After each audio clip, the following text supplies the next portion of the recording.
I'm Helen Adams.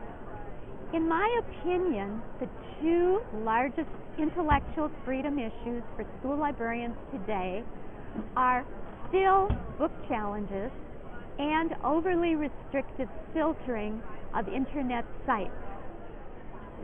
I'm going to give you 4 suggestions for how you can overcome censorship in your school.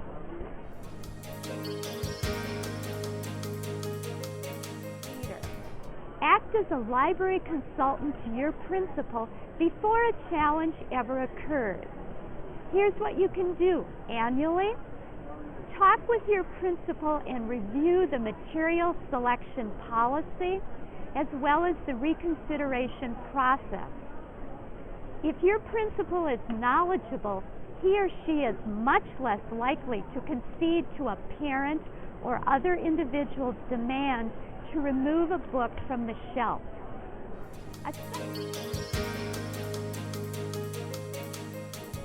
Educate your teachers on the fact that students do have the right to read and receive information in school libraries, and this is a First Amendment right.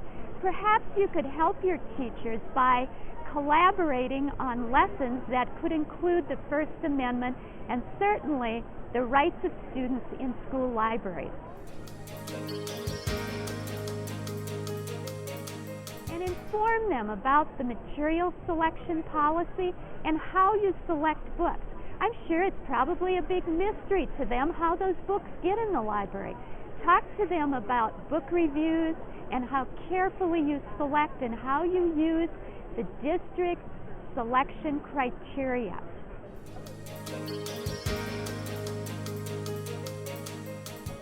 In the area of filtering, I'm going to give you the strategy that has been used very successfully by a school librarian in Wisconsin.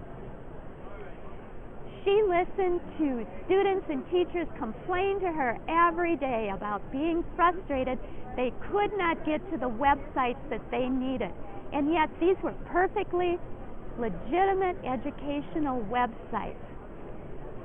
What the school librarian did was to collect information about all the times that websites were blocked, and especially for teachers.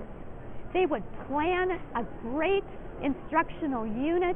They would have websites in mind. They would check out these websites at home, and they would get to school and find that they are restricted.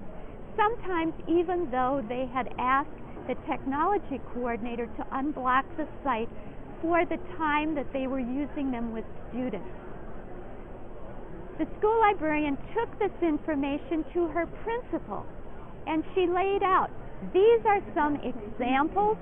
This is what the teachers are facing. This is an example of a unit, and this is how it affects student learning.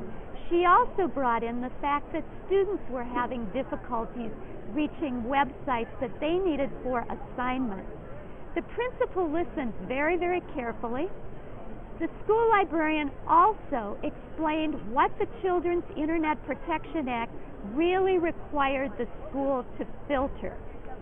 3 things: images of child pornography, images that could be considered obscene, and images of material that is harmful to minors.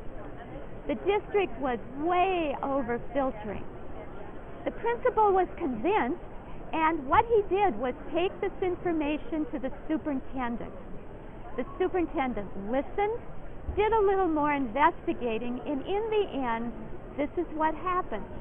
The principal asked the director of technology to lessen the level of filtering for the district and also to be much more responsive to teachers' requests to unblock websites for classroom instruction, and especially to be timely on the unblocking of those websites. So one person, the school librarian, can really make a difference in fighting censorship.